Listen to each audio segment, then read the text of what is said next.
集结三军，即刻出发！是。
只爱你白平亭一个人。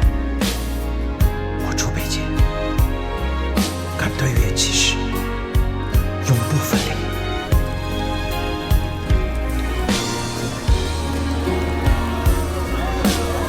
姑娘，你怎么一个人啊？你也去域外？我去见我父亲。你父亲在那儿？我已经20多年没有见过他。20多年？可是你看起来还像个小孩啊！你看看我，再看看你，你娘亲没给你吃饭吗？姑娘，喝2口酒暖暖身吧，你太瘦了。喝2口，可以止痛。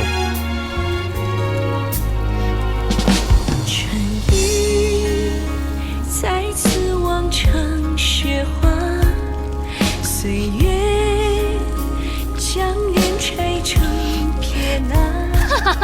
此情月里并不复杂，却让我们总分岔。我们跳舞去，你睁着一双眼。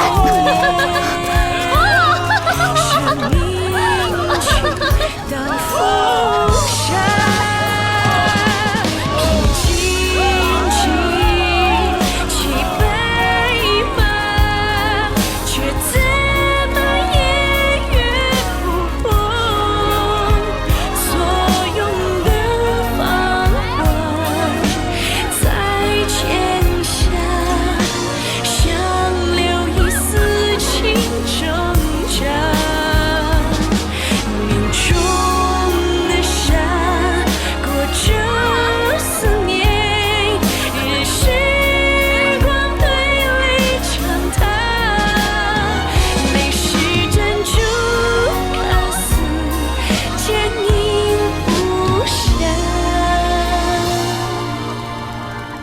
却不知何时，却就在此时崩塌。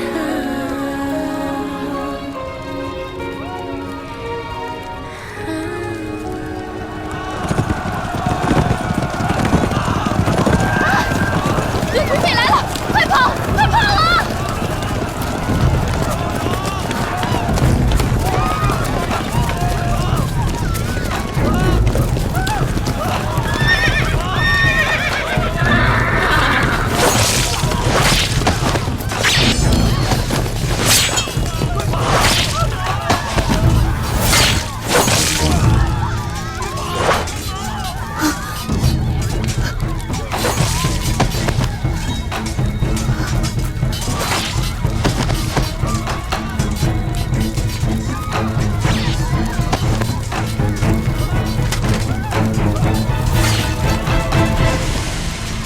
平亭，你们到底是什么人？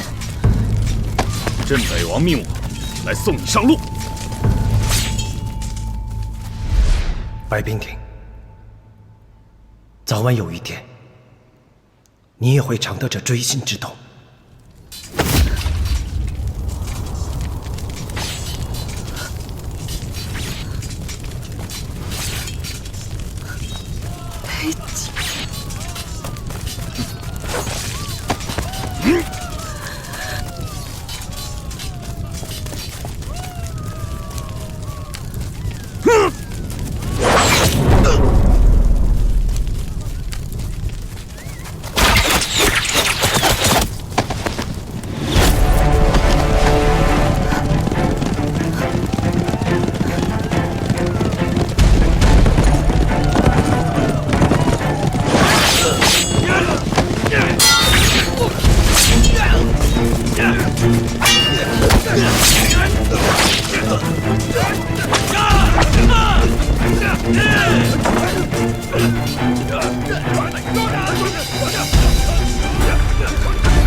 娉婷，养父，娉婷，是我，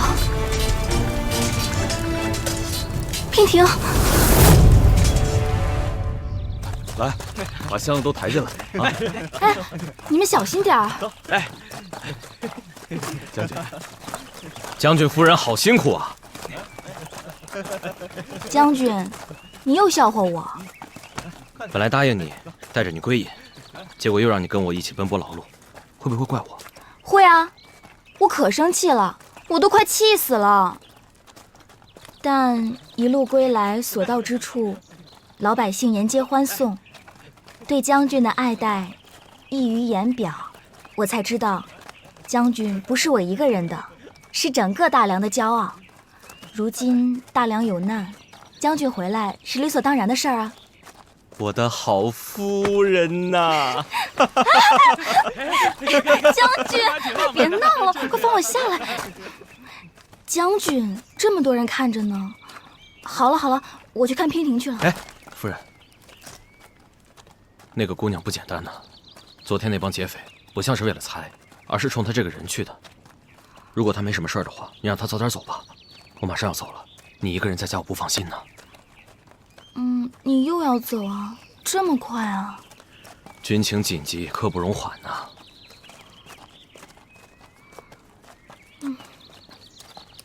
好了，又不是第一次。将军，但是我听说楚北捷被人称赞为大晋战神，少年有名，鲜有败绩啊。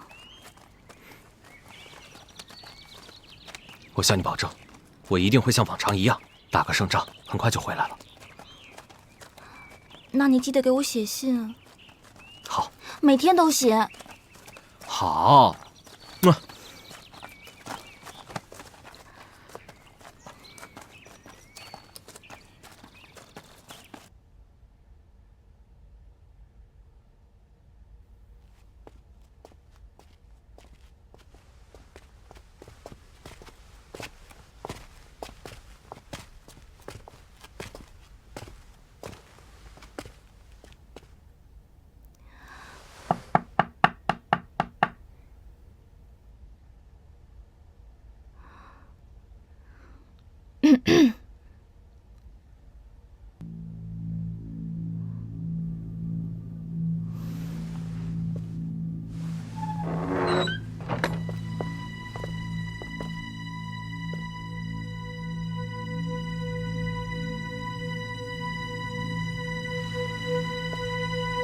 娉婷，白娉婷，你怎么喝成这副样子呀？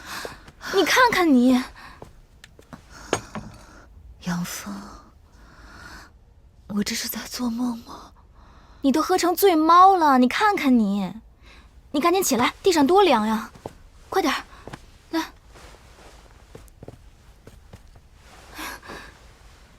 你别动，你下去吧。是。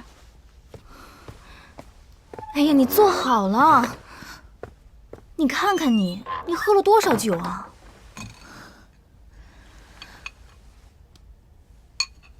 真美，就像酒杯中的月亮一样。什么乱七八糟的呀？酒杯里哪会有月亮？看你，哎，喝了多少酒啊？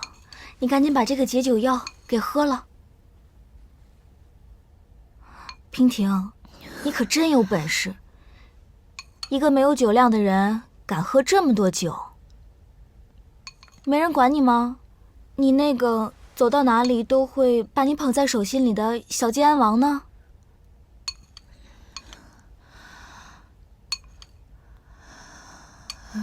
他不要我了。为什么？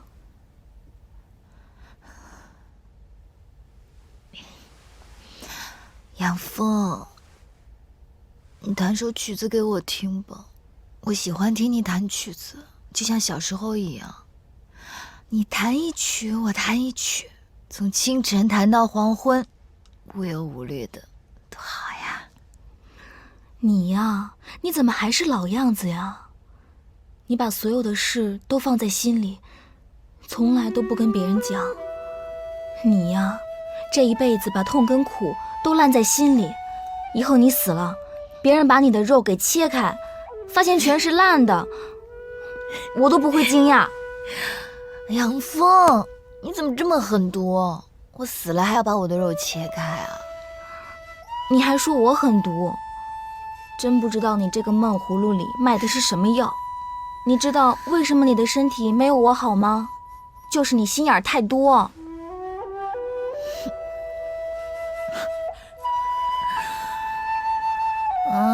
去嘛，弹琴给我听嘛。琴曲太悲伤了，我看你这个样子，还是算了吧。我可最讨厌别人哭。要不，我给你唱一首琴曲吧。啊！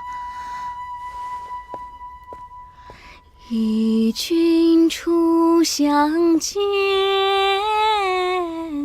芳心已暗许。28嘉年华，结发为夫妻。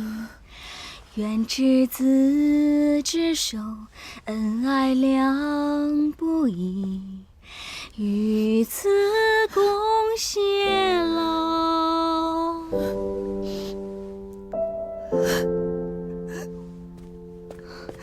娉婷，娉婷，你怎么哭了呀？我还特意选了一首轻松雅致的。你怎么了？娉婷，杨峰，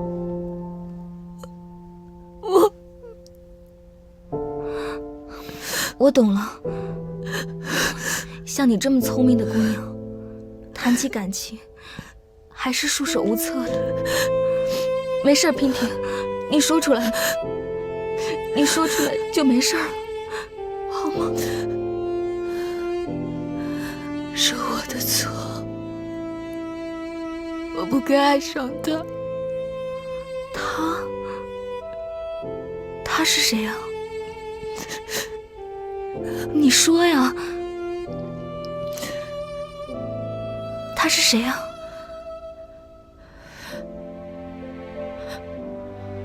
楚北洁。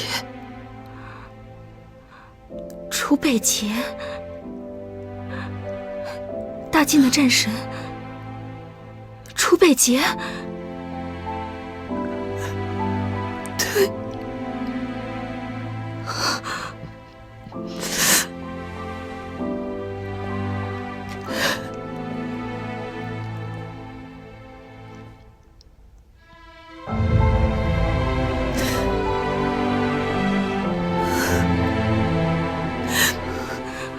好了好了，我们不想了，我们什么都不想了，我们把所有的不愉快都忘掉。从今以后，你就住在这里，高高兴兴的安安心心的，好吗？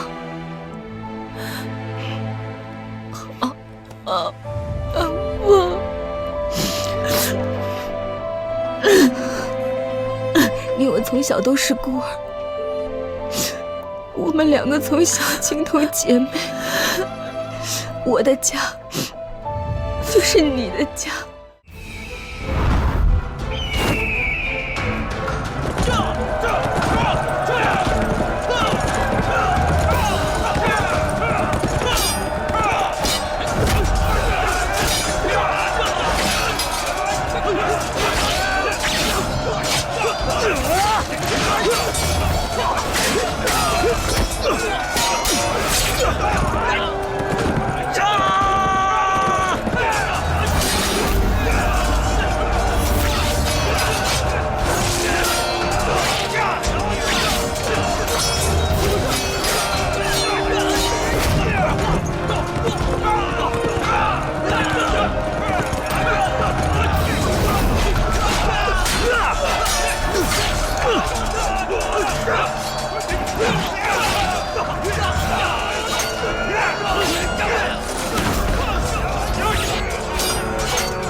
王爷，这梁军擅长驯鹰，估计这附近已经有他们的岗哨了。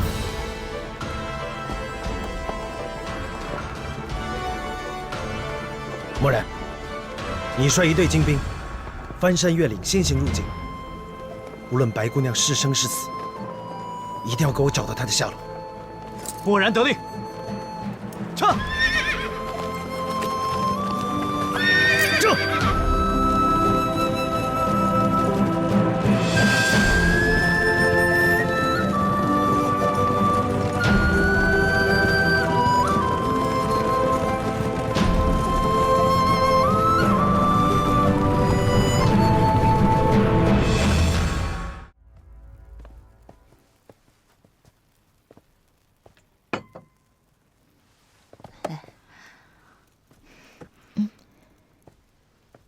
白小姐，菜齐了。哎，等一下，麻烦你们帮我去请将军和夫人过来用餐吧。将军今早去宫里了，说今晚不回来吃了。瞎说什么呀？不知道别乱说。好香呀！哇，来好多好吃的呀！雪菜炖鸭，芝麻猴头菇，山药蓝莓，都是我喜欢吃的呀。我呀，就是心疼你远嫁大梁，特地做了一些你小时候爱吃的东西。白娉婷，你懂不懂勤俭持家呀？你做了这么多，我哪儿吃得完呀？实在是太浪费了吧！哎呀，好了好了，这些都是你的，没有人跟你抢。你这个样子啊，他们会笑话你的。谁敢笑话我呀？谁能做出这么好的饭菜？还是我家娉婷对我最好了。这位白姑娘真是心灵手巧啊！以后谁娶了白姑娘，那福气可不比皇上差呀。小妮子，你胡说八道什么呀？我家娉婷的本事可多着呢。她呀，上知天文，下知地理，掐指一算还能知道你的前世今生呢。哎呦，这可真玄乎！要不我们以后不叫你白姑娘，叫你白仙女儿。就你话多，越来越贫了。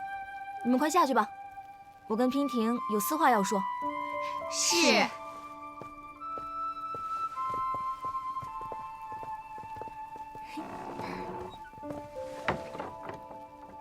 哎，娉婷，这是什么东西啊？打开看看就知道了。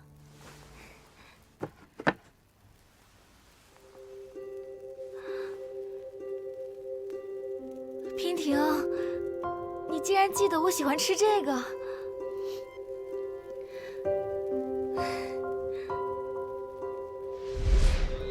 同学们，就到这里吧。谢谢师傅。杨凤，你留下来练琴。哦，吃饭去了。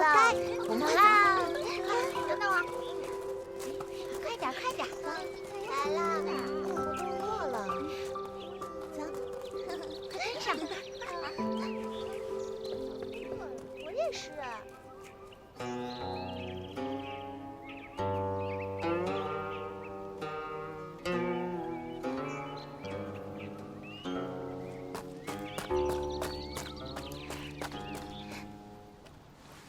你饿不饿？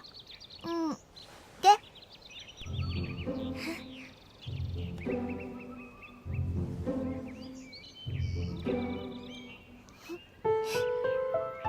好吃吗？超好吃。我叫娉婷，是靖安王府的侍女，我是跟我们少爷进宫来的。你叫什么名字？我叫杨凤。从那以后，我就天天盼着小靖安王把你带进宫，只要你一进宫，我就有好吃的了。但是我一直不明白，你那时候对我那么好，是因为我长得可爱吗？我那时候啊，就想让你教我弹琴，拜师总得送点见面礼吧。哦，原来是因为这个呀，太让我伤心了。你呀，就是从小心机这么多。为了怕你饿肚子啊，我还得想尽办法哄着我们家少爷3天2头的进宫。娉婷，想想那个时候大家多开心，多好呀！你看现在咱们不是又在一块儿了吗？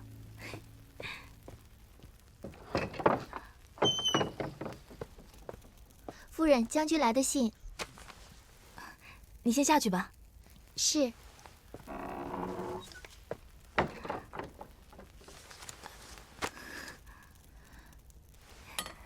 赶紧吃饭。上将军的信你不看吗？嗨，有什么好看的呀？还不都是老一套。他肯定又问有没有乖乖吃饭、乖乖睡觉。他呀，他就是一根筋，翻不出什么新鲜花样来。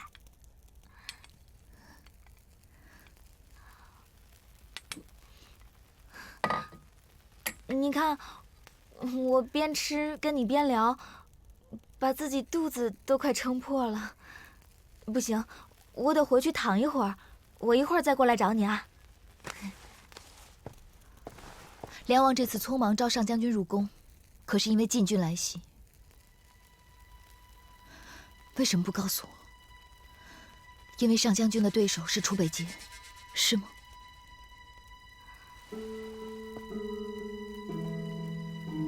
娉婷，我真的不想让你为难。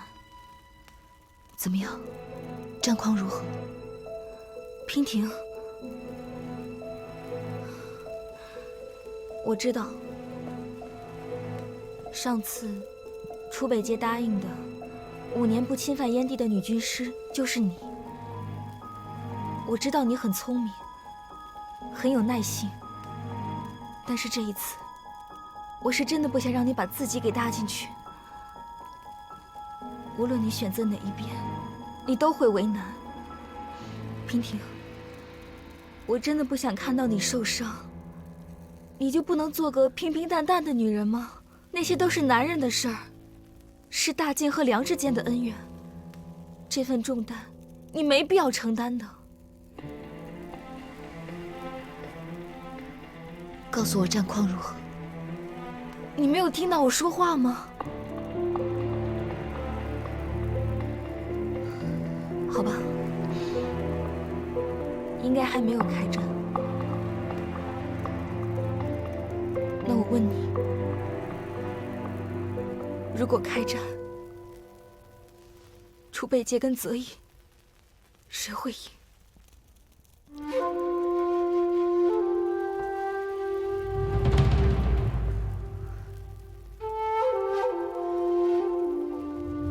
说话呀！我不清楚上将军的实力，所以这个说不准。没关系，我家将军的实力我很清楚。他一定会赢。他答应过我。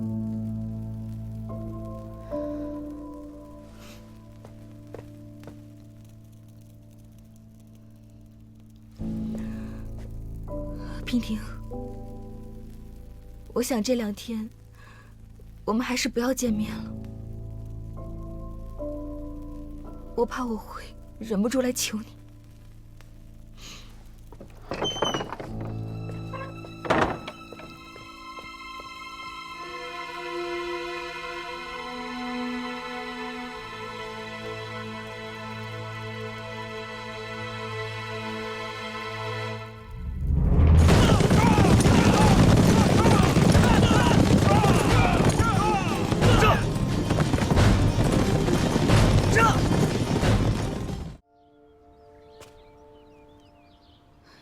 将军3天没有书信，夫人就3天没有吃饭。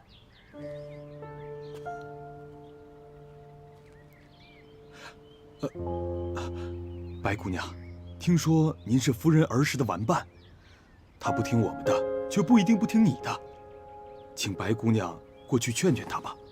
无论如何，也请夫人保重身体呀。我去试试吧。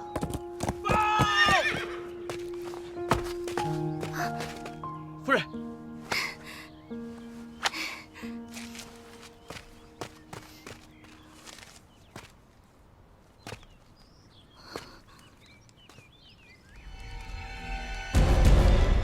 养父，夫人。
娉婷，你帮我打开衣箱好吗？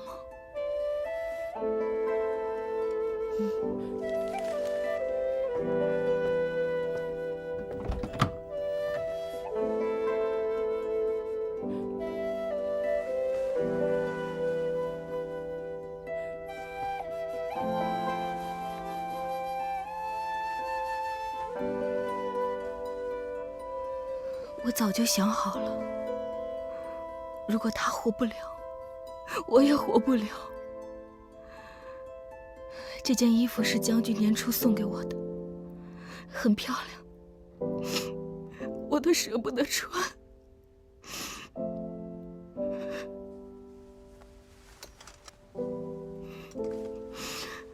如果我走了，你就把我打扮得漂亮一点，好吗？你说什么呢，养父？孩子的事情，泽隐知道吗？不知道。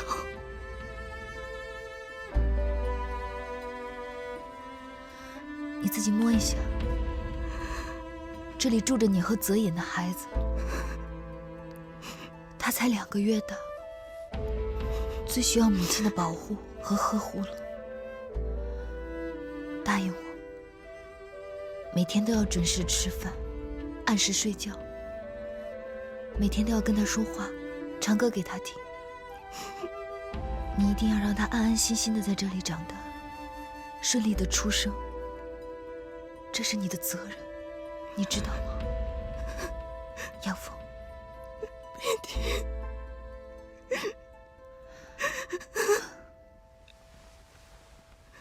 我今日便会去见梁王，定会帮泽隐打赢这一仗。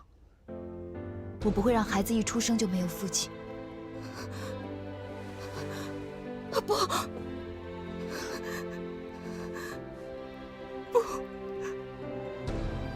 杨峰，你是我最好的朋友，这是我唯一可以帮你做的事情。你就安心的养胎吧。娉婷，娉婷，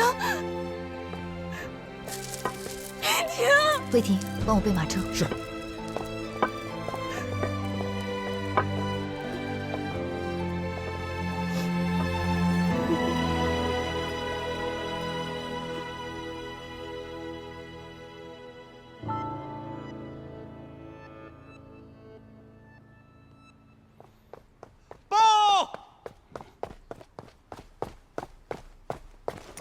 陛下，外面来了一个女人，拿着大将军的令牌，想要求见陛下。来人可是上将军的夫人？不是，她说她叫白娉婷，是上将军的朋友。哦，选。是。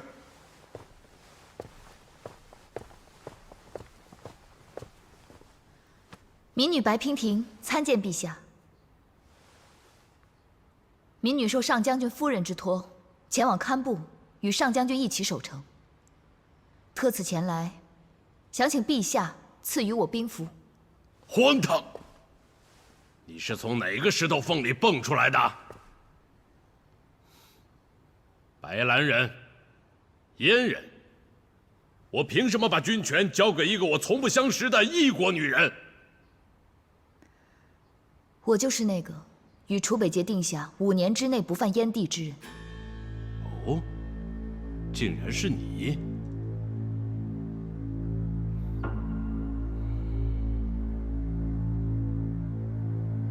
你为什么要帮我们？我不会回答你任何问题，我只告诉你，我可以帮助你。不管陛下有没有听说过我，相不相信我的身份，这些都不重要。堪布城已破，都城岌岌可危。陛下也是命悬一线，陛下你没得选。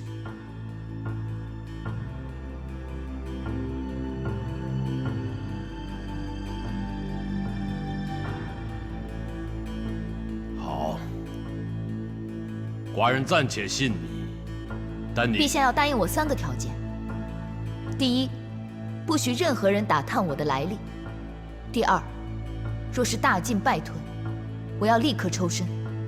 第三，陛下要给我调动3军的指挥权。我只是问你有何对策。既然实力悬殊，无法与晋军正面较量，只能暗度陈仓，从后方下手。我要下毒。大梁地处偏远，却一向消息灵通，相信陛下必然在各地王宫中安插了负责打探消息的内应。想要把毒药放入司马弘的饮食中，并非难事，难的是怎样让他吃下去。司马弘每次用膳，每道菜都有人先行检验，寻常毒药绝逃不出这个步骤。不过我有一配方，能迷人10日不醒，尝尝吧。用任何方法都检验不出来，请陛下派快马送至晋王宫。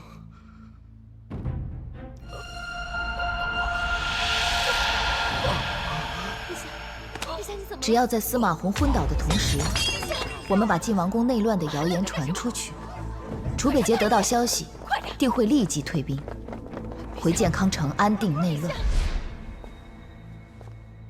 白姑娘，大梁的安危就全靠你了。我定会竭尽全力。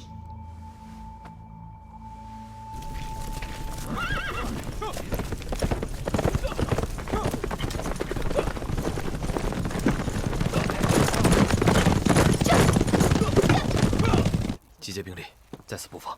报！是。上将军，有客求见。白姑娘，你怎么来了？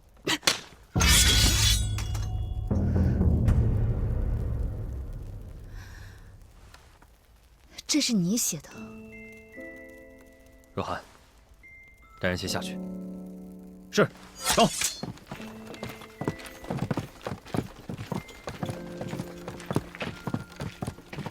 杨凤怎么了？出什么事儿了？杨凤她好得很。我想，如果你要是死了，她会高高兴兴地带着你的儿子一起改嫁他人。儿子？杨凤怀孕了？你以为你写这封信的时候很潇洒，很有气派是吗？你知不知道，杨凤因为你这封信，差一点自杀。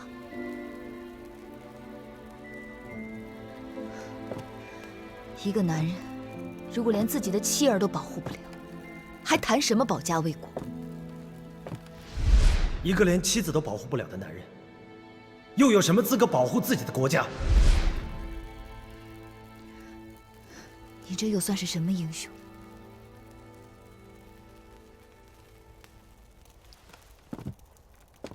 此物你可还记得？兵符。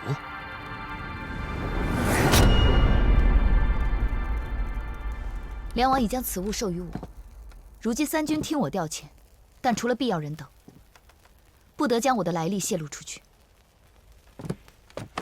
末将遵令。早就听杨凤说，姑娘是女中诸葛，从今天开始，择引听凭白姑娘调遣。有上将军这句话，娉婷就放心了。姑娘风尘仆仆的过来，想必应该是有了主意了。如今我们最重要的就是拖延时间，能多拖延一天，希望就多一些。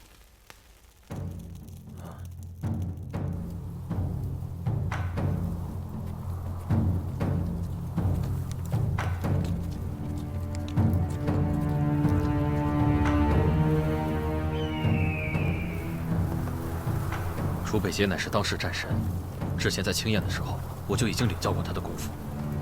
此人若是强攻的话，恐怕我们拖延的时间不会太久。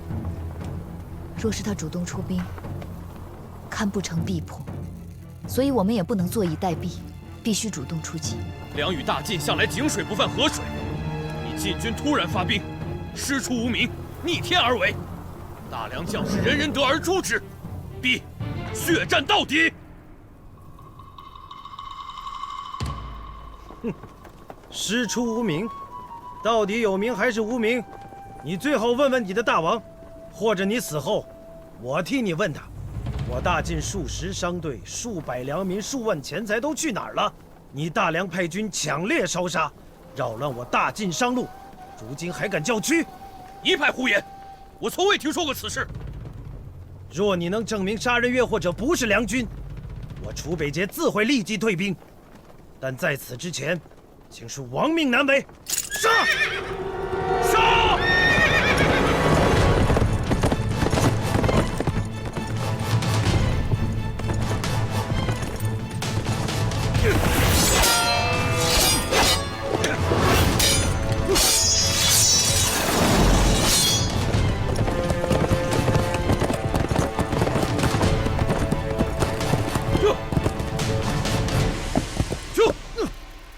这块地方，上将军可熟悉这里的地形？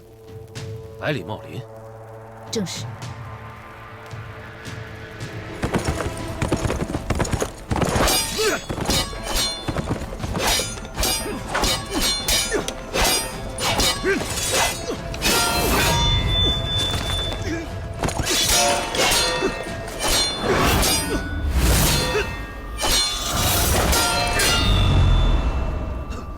晋军虽强，可梁军也非弱将，实力相差并不多。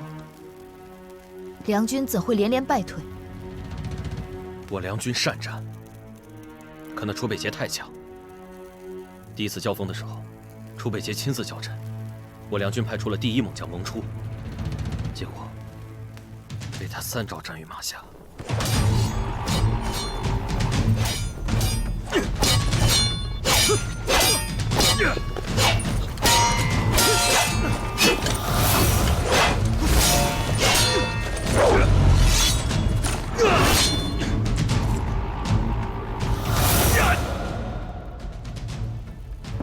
若是上将军出战，结果会是如何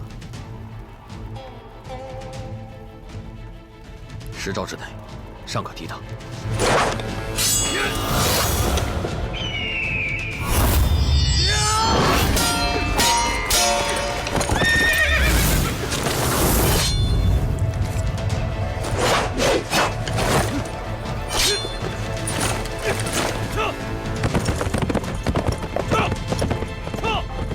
若上将军不敌，必不可恋战。楚北节见你撤军，必会乘胜追击，而他不熟悉附近的地形。我们的目的地，则是百里茂林。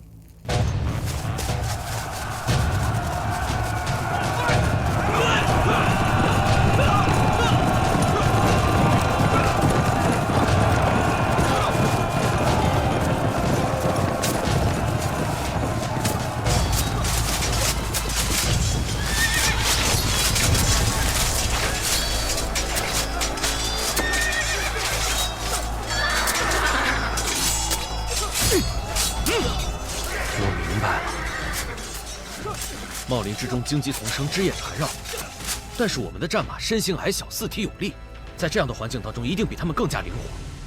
如果能够控开堪布前面的空地，把他们引入茂林之中，利用地形的优势声东击西，我们未必不能赢他。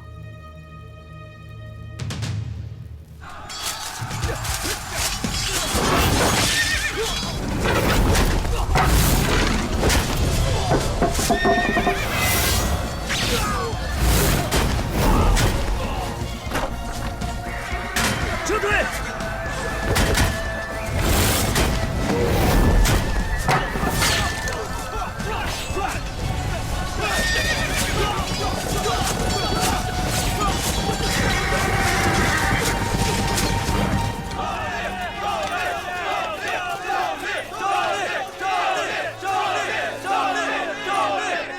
我们终于打了一场胜仗！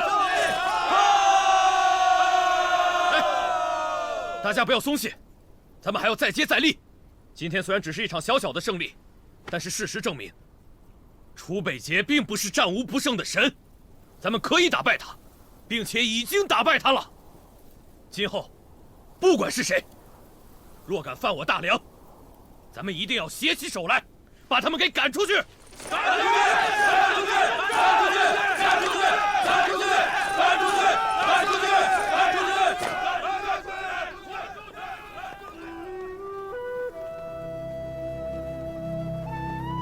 杨峰，你果真了解我。无论我帮谁，都逃不开这锥心之痛。但也许，这就是我的宿命吧。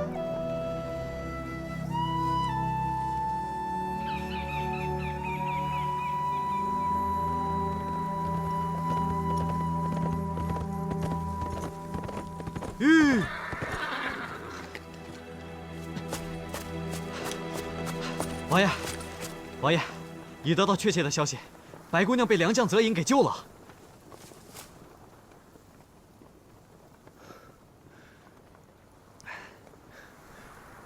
天可怜见，娉婷没死，太好了。可是，听梁军里面相传，现在军中有一名神秘的女主帅。如果默然没有猜错的话，这名神秘的女主帅应该就是白姑娘。哎，王爷，那如果是白姑娘，那你说咱这打还是不打呀？今日一战，实在不像是泽隐的手笔。接下来的仗，就变得有意思多了。嗨，这有什么意思啊？百里茂林让我们的士兵吃了亏，但偶然也让我发现了一件好东西。啊？这不就是半截树枝吗？这叫三花树，百里茂林里到处都是。可娉婷只用它来缠住我们的战马，看来他还不知道这种树有更厉害的地方。有句话叫以彼之道还施彼身，我要用它还颜色。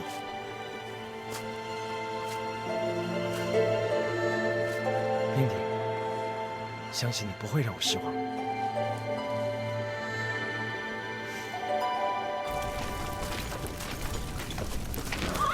如今我们虽占先机，但这棋盘上已经没有多余的棋可以走了。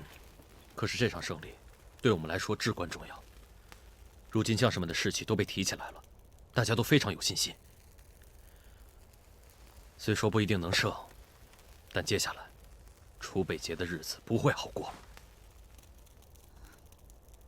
对了，有一件事情我想问白姑娘。何事？你可知道晋军为何会突然对我大量出兵？为何？今天我和楚北节对战之前，他提到过，说有大批晋商被我梁军所杀，好像就是因为这件事情出的兵。但是我对此事一无所知。虽然我隐居已久，但是军中的事情我不可能毫不知情。这件事，白姑娘知道吗？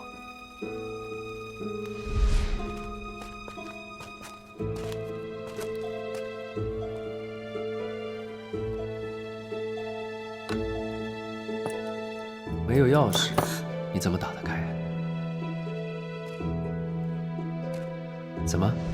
好好吃药，好好休息。我走了。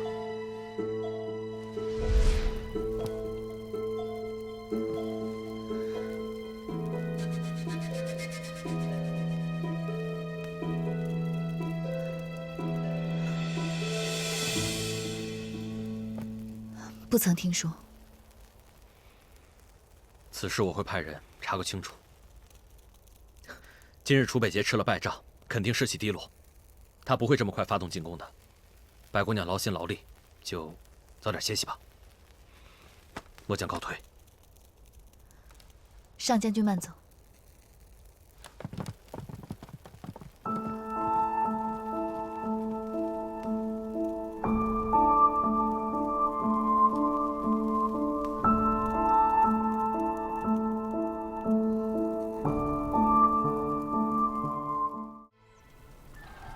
白姑娘，晋军就在东南方向50里外扎营，堪布城已经布防完毕。就算晋军进攻，我们也能抵抗一段时间。堪布城上下所有将士一定会不惜一切守城，就等姑娘的计划成功，大晋王宫内乱，楚北节就会退兵。但已经2天了，晋军那边毫无动静，现在连我也猜不到他下一步会走什么样的棋。报，单将军，白姑娘，经我方侦查，晋军每天正常休息，但有一小波步兵每天清晨进入百里茂林，深夜才回来。又是百里茂林。楚北节派人去百里茂林干什么？可有相关百里茂林和堪布的典籍？有，我回头让人给姑娘送过来。百里茂林，楚北节做任何事情都有他的目的，我们也不能松懈。将军，可否立刻派一队士兵悄悄进入百里茂林查探？好，我立刻派人去查探。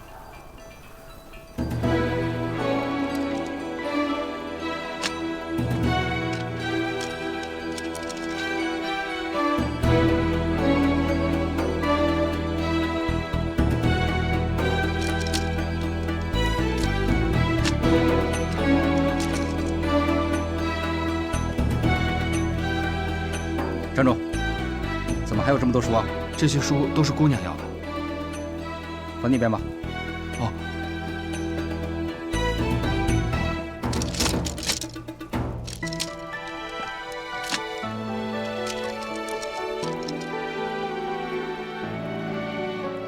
哎，姑娘看书好快呀。对，一目十行。先下去吧。哦。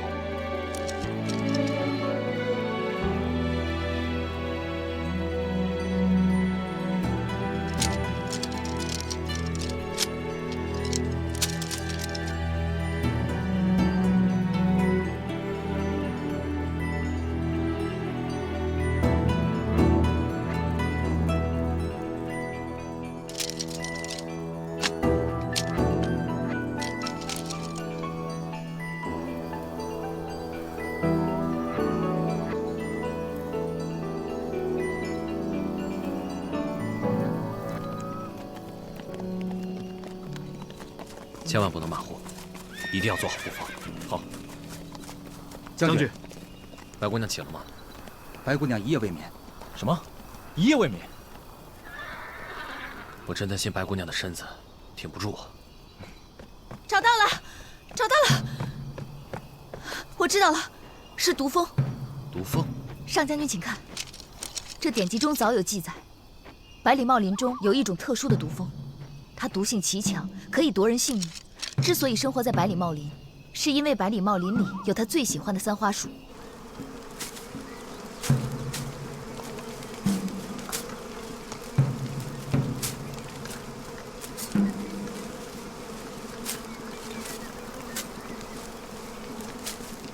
三花树毒液可以引发毒蜂狂性，用其枝叶熬药饮用，却可以解毒。要攻城，只要将三花树枝用弓箭射进堪布，再放出大量毒蜂，守军将士必定死伤过半。等毒蜂进去后，晋军再上，即刻便可突破梁军的最后一道防线。不过，从前要进入百里茂林的人，都会以三花树枝叶煎药服用，以防被毒蜂袭击。只要晋军众将士预先喝下这种草药，就不用担心被毒蜂误伤。假如楚北捷想用毒蜂攻击我军，一定会命人暗中砍伐树林。而为了避开我们的探子，他们就必须就地熬制解药。竟然还有这样的计策！是啊，这样的计策听起来虽然匪夷所思，但这也恰恰是他最可怕的地方。楚北捷最擅长的就是因地制宜，擅长用最少的兵力达到最好的效果。战神这个名号也不是浪得虚名的呀。沙场上能和这样的良将为敌，也不知道是幸运还是不幸。那接下来我们该怎么办？是。将军，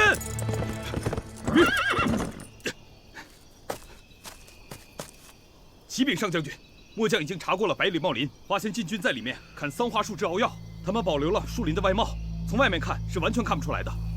被砍的树枝已经干了，怕是前几天已经开始了。果然如姑娘所料。传令，把百里茂林剩下的三花树全给我砍回来。是。不必了。熬制三花树枝只需要1天半的时间，若是他们从前天就开始砍树的话，恐怕早已经完工了。天已经快亮了。那姑娘的意思是？上将军也不用担心，娉婷从姑臧出发的那一天，就已经料到会有今日。在战场上遇到楚北捷的人，没有一个是不头疼的。我们不会是第一个，也不会是最后一个。这么说来，上将军必须要在堪布城找到一张琴，不缺弦可以弹的琴。什么？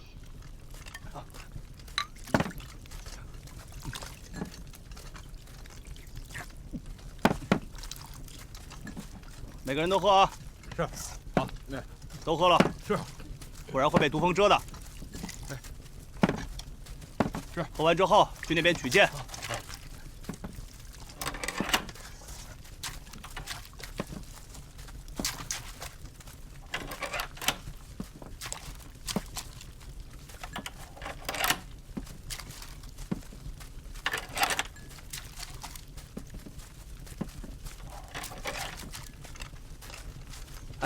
带上啊！来，你的。好，记住了啊！一定要听号令使用，明白吗？记住了啊！加一个，来，快！给我一个，快拿好，带上。好，这个，好，拿着。王爷，毒蜂性情凶猛，一旦攻击起来，恐怕连白姑娘都不能幸免。你真的要这样做吗？把剩下的解药都带上吧。不过我想应该用不上。昨夜梁军的探子入林侦查，说明他已经猜到了我的计策。只要他能猜出来，就一定能阻挡。既然他敢来堪布城，娉婷不会让我失望。王爷，时辰已到。我已经很久没有像现在这样热血沸腾，满心期待。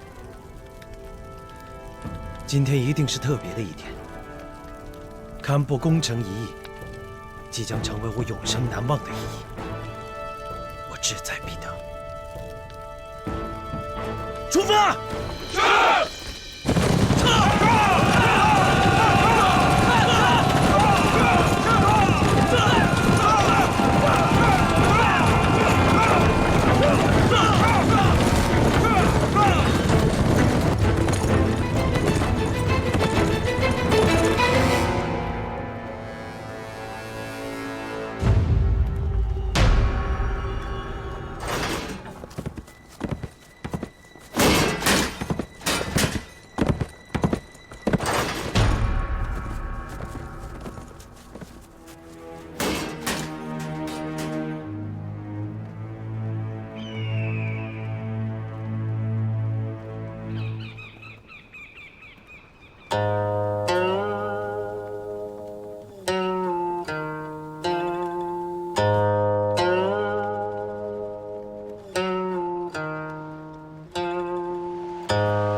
王爷，是否立即释放毒蜂啊？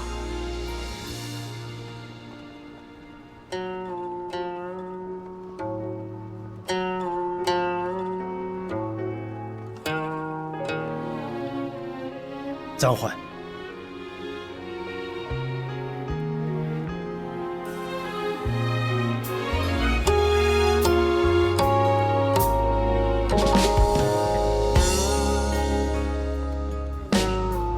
弦断了。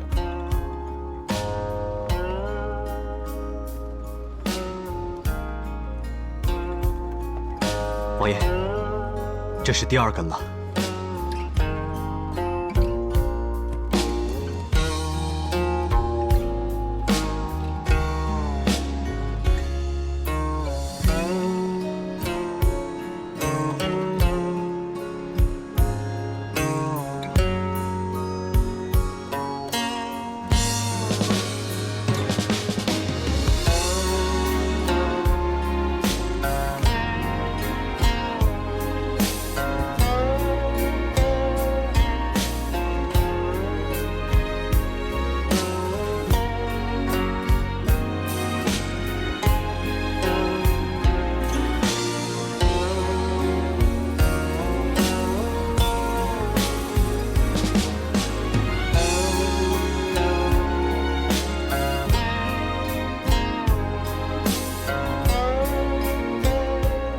传令，退兵30里扎营。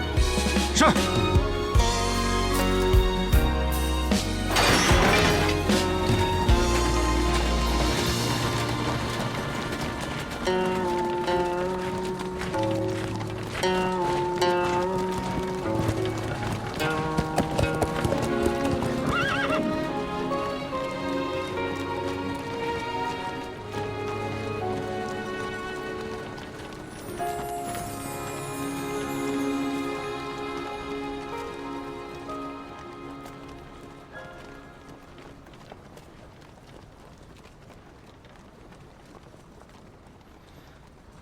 这就是你的御敌良策吗？早已活腻了吗？居然命你一人出现在我数万大军面前。我不在的时候，你就任凭他们这么糟蹋你吗？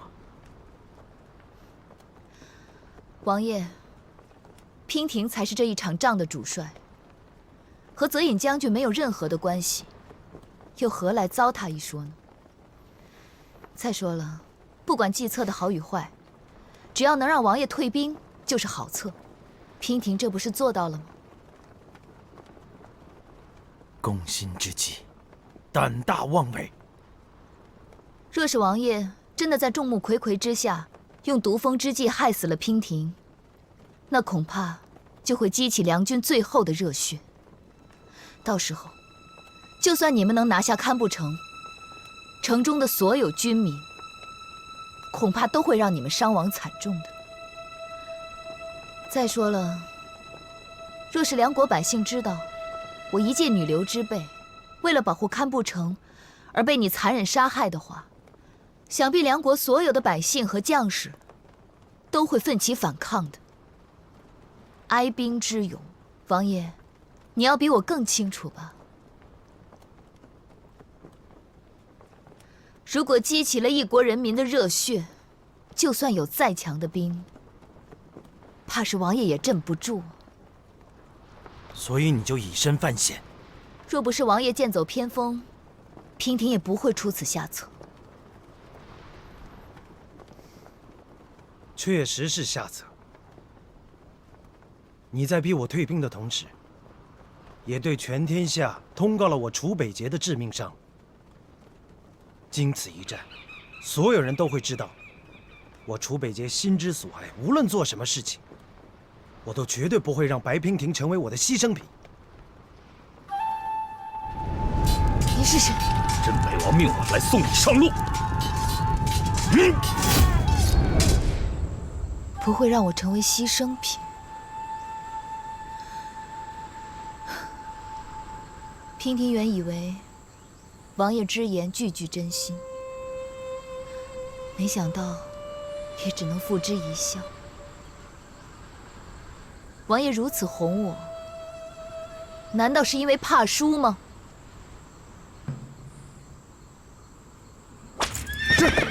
这！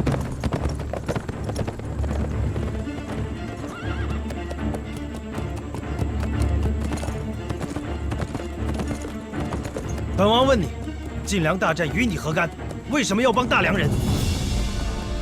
大梁并没有去截杀大晋的商队。没有？没有。看来你已经知道谁是这场战争的幕后推手。若是大晋主公无心侵占，又有谁能推得动呢？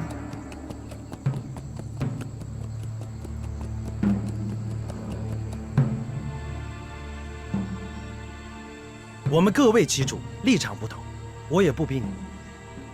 这一局你赢了，我输给你3个时辰。下一次，我一定会来亲手生擒你。娉婷一定会竭尽全力，不让王爷失望的。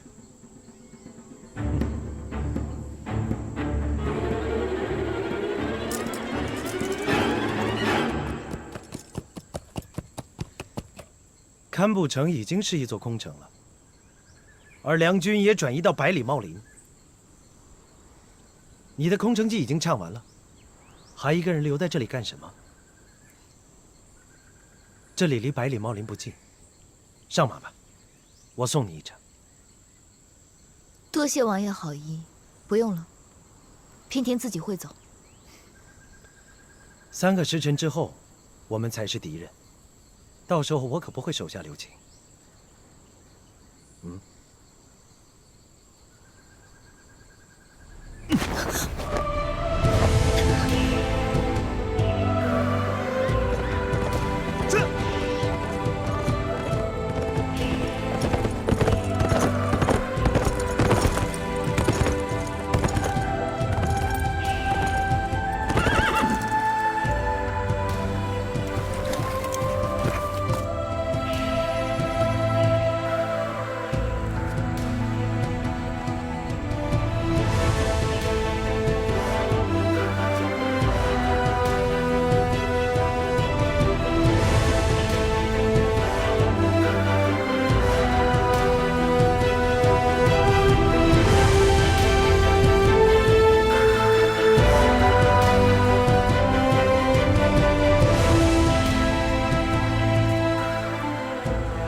就送你到这儿了。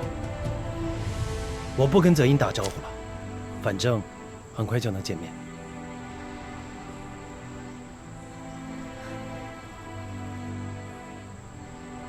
怎么？这么看着我，舍不得？还是想跟我一起走？我只是在想，你是我遇到过的最可怕的敌人，完全看不透你心里到底在想什么。我的心对你完全敞开，就看你愿不愿意进来看看。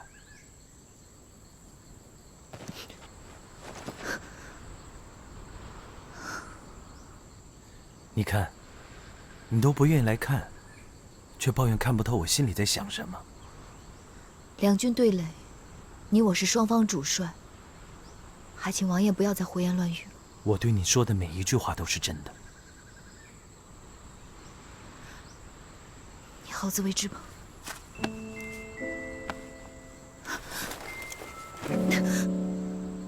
放开！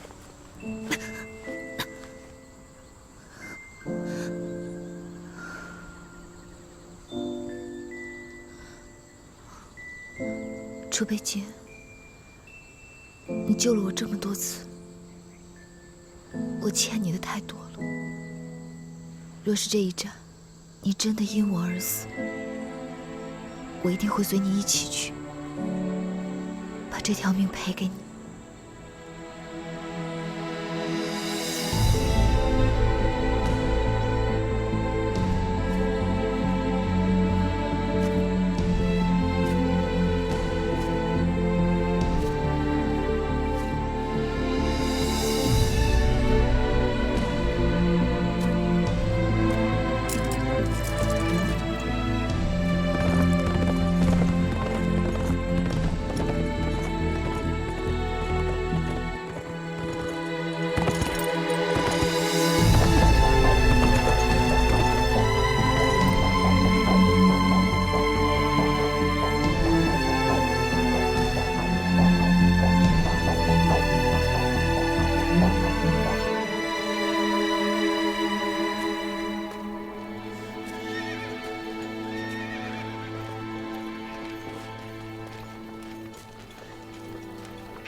回来了。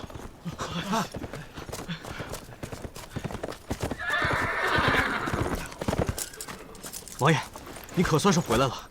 刚才白姑娘那招真是太险了。假如王爷出手，岂不给世人留下用毒物加害手无寸铁女子的印象吗？王爷一代名将，光明磊落，一旦蒙羞，那岂不是严重打击了我军上上下下如虹的气势吗？真想不到，白姑娘不出手则已，一出手便不留余地。还好你没有下令攻城。即使没有这些理由，本王也不会下令攻城。失去白娉婷，将是我楚北节最大的遗憾。区区一座堪布城，怎么能记他半根头发？不，那王爷，那咱到底打还是不打呀？打！3个时辰之后出兵。不对啊，王爷。即使不用毒蜂，只要白姑娘孤身站在城楼上，我们便发动不了进攻。仅仅是射在城楼上的乱箭，也能置她于死地啊！谁说我们要攻城了？啊？不攻城了？命所有士兵备足粮草饮水。我们要进入百里茂林。百里茂林？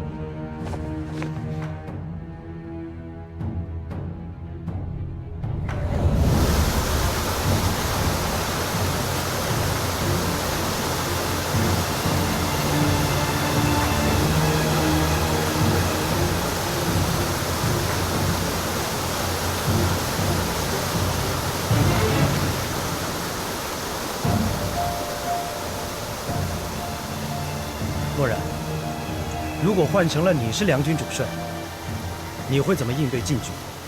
王爷，行军打仗在外扎营，向来都选择靠近河流小溪的地方。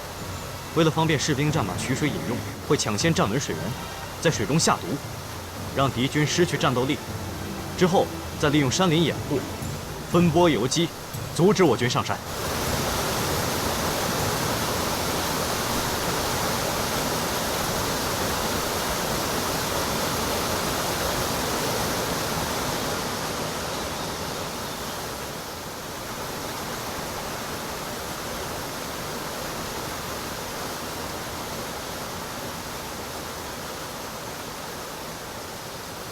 上将军，白姑娘，楚北捷已带人入林，现已至点清峰山下。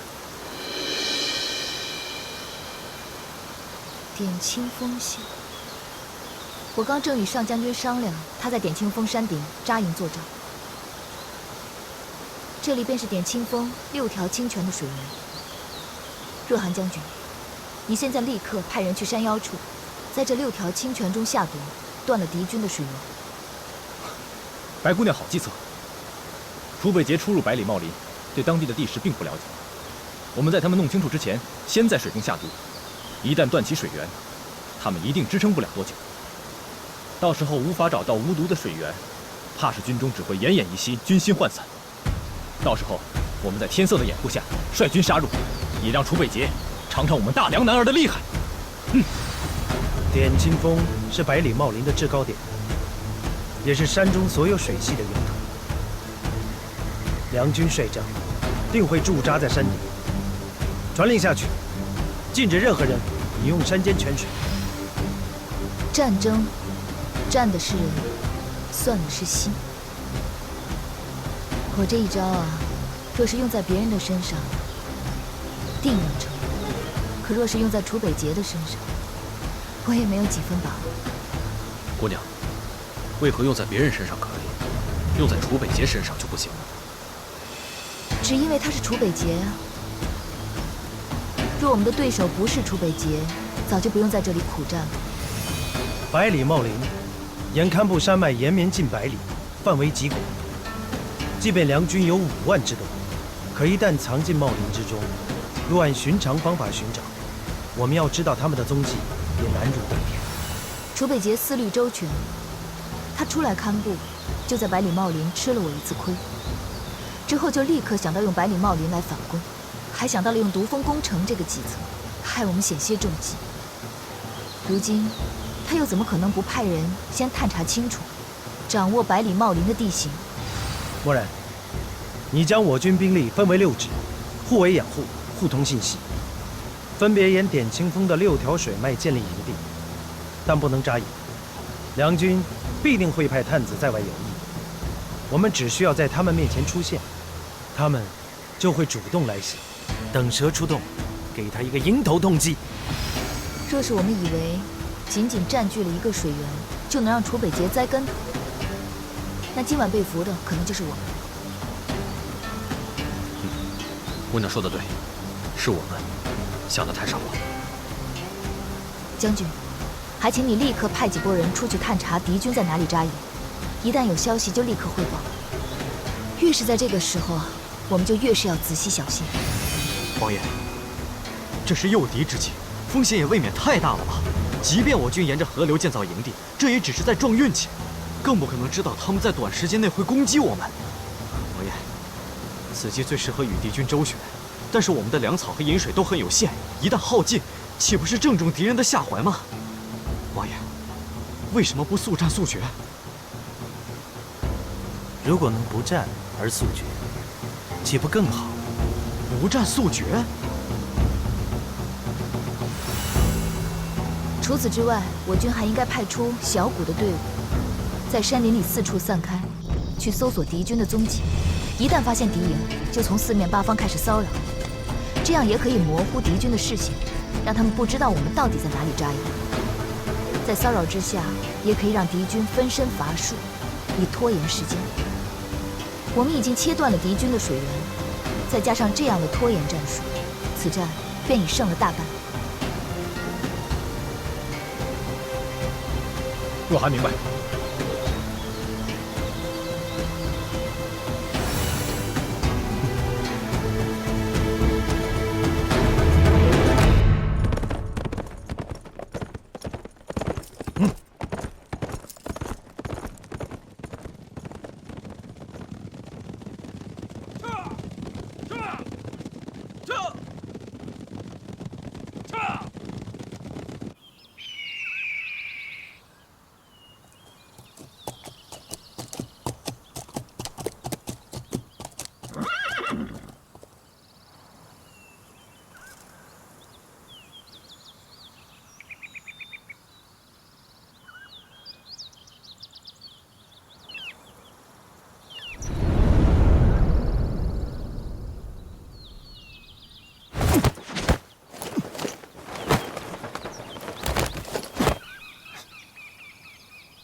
白姑娘，怎么样？有什么消息吗？刚得到消息，说是在点清风山下有很多禁军的营地。我跟若寒将军商量过之后，决定突袭营地，探清虚实，结果却扑了个空。扑空？我率兵过去的时候，营地已经空了，只有一些刚搭建起来不久的锅灶，堂子里还是热的，应该刚烧过火。一开始我认为这只是巧合，可是接二连三都遇到这样的事情，真是邪了我了。白姑娘，禁军神出鬼没，咱们的士兵都开玩笑说，难不成禁军会遁地之术？这世上哪有通天遁地之术啊？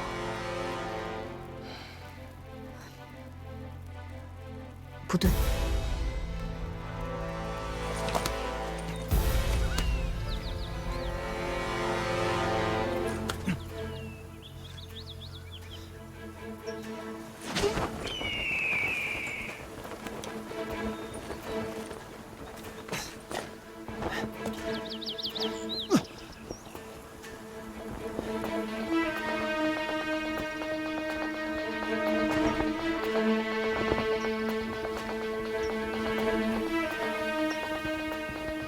白姑娘，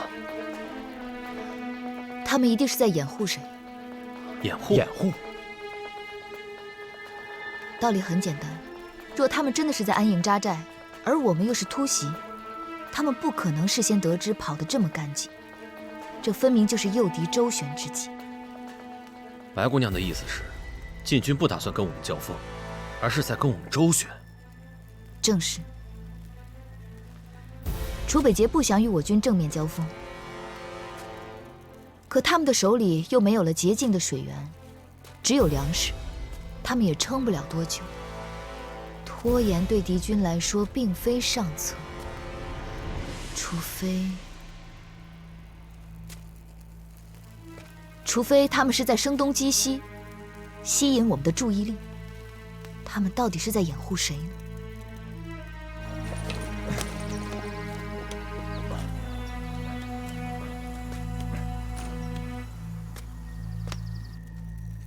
白姑娘会不会想太多了？说不定只是敌方的哨探比较厉害，早就已经探知了我军驻扎的地方，从而得知我军的动向呢？不怕一万，就怕万一。既然楚北捷已经猜到了我们在水源中下毒，就必然会猜到我们定会给自己的军士留下水源。而这一路算上来，真正的点清风水源上游，就是这点清风山顶。如果我是楚北捷，必会直指着点清风山顶而来。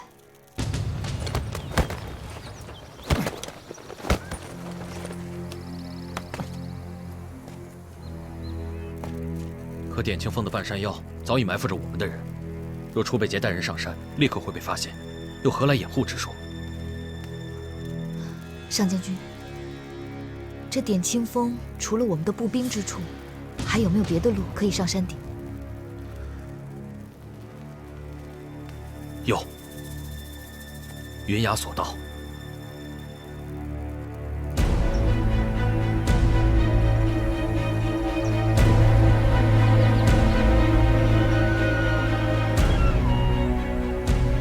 云崖索道直通点清风峰顶，但索道狭窄，再加上山间湿滑、峡谷风大，十分危险，早已被废弃。